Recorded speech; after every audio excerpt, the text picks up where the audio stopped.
મહાદેવ વરદાન આપા રાખે, માતાજી પછી ઉપાડા રાખે, હાલ બેટા આવતો રહે. બધાના વધ તો એને જ કર્યા ને પછી.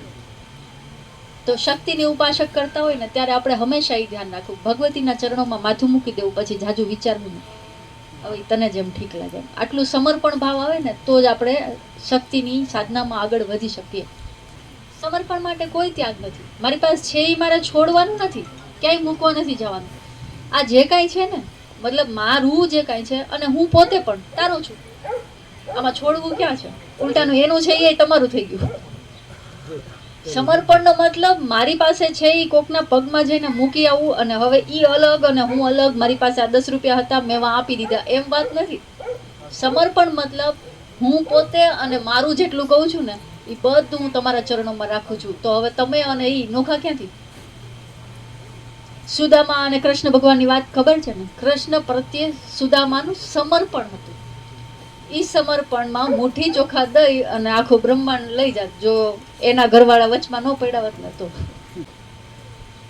તો સમર્પણ ઈ વસ્તુ છે કે મારી પાસે છે એ તમને દઈ દેવું, એનું જે કઈ છે ને એ તમારું થઈ જાય. જો સમર્પણનો સાચો અર્થ સમજાય ને તો જગતના નાથ પાસે જે કઈ છે ને એ તમને રાજી ખુશીથી દઈ દે. કાલે હવે તારામાં મારામાં તો ફેર જ શું છે? જે હું છું એ તું છું, તું છે એ હું છું. આપણી ભક્તિ, આપણું ધર્મ, આપણો વિશ્વાસ આપણને ઈશ્વરથી અલગ ઠેરાવે છે. શ્રી વિદ્યા તમે અને તમારો ઈશ્વર એક છે આ સમજાવે છે. બે છે જ નહીં તો બીજો પ્રશ્ન જ ક્યાં કરું? એનો સાર જ માત્ર એટલો છે, એક જ, બે છે જ નહીં. હું અગ્નિનું ઉદાહરણ આપીએ. અગ્નિ દેવ છે. અગ્નિ પાસે એક શક્તિ છે, બાળવાની શક્તિ. બરાબર? જે કઈ અગ્નિમાં નાખો બળી જશે. અગ્નિ પોતે બળે છે? બળે? ઈ પોતે દાજી જાય અગ્નિથી? અગ્નિ પોતે અગ્નિની શક્તિથી દાજે નહીં. શું કામ? જો અગ્નિ અલગ છે અને અગ્નિની બાળવાની શક્તિ બે અલગ છે, તો આ શક્તિ જે બીજાને અસર કરે છે એ અગ્નિને કરવી જોઈએ ને. આપણે જેમ પાણીથી વોટરપ્રૂફ છે એમ અગ્નિ કંઈક અગ્નિપ્રૂફ જેકેટ પહેરે છે. તો સાર ખાલી એટલો છે કે અગ્નિ અને અગ્નિની બાળવાની જે શક્તિ છે એ બે નથી, એક જ છે.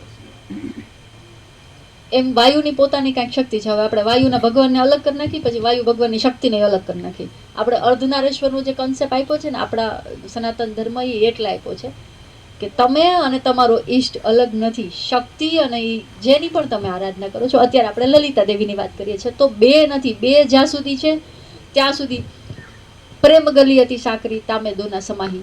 એવી જ રીતના જ્યાં સુધી હું છું તો ભગવાન નથી, અને ભગવાન હશે ને તો હું નહીં હોઉં.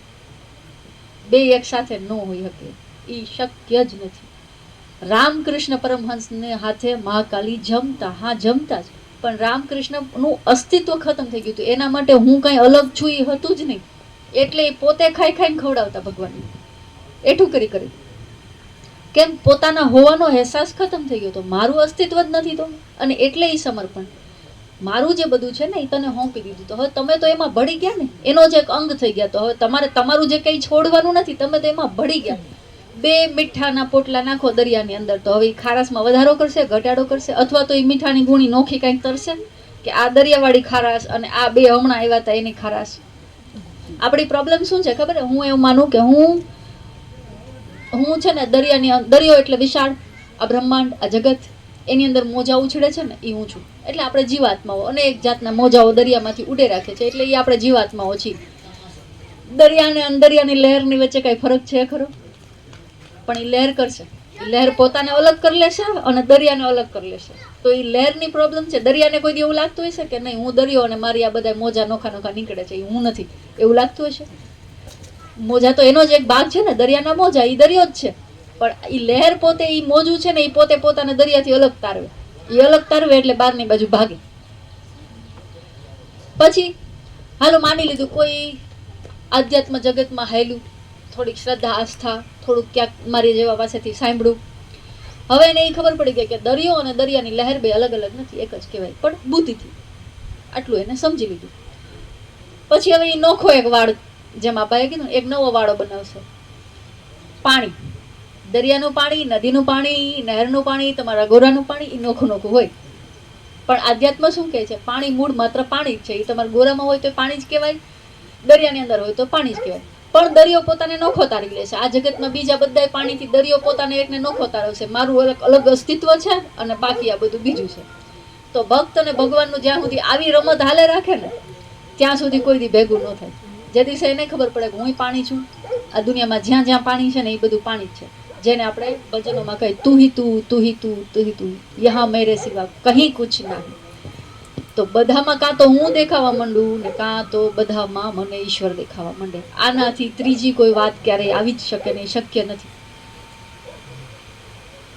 કાં તો બધામાં ઈશ્વર જોવો અને કાં બધામાં પોતાને જોવો. ખુદને તો થપ્પડ મારતા નથી, ખુદની ઉપર તો ક્રોધ આવતો નથી, તો બીજા ઉપર ક્યાંથી આવશે?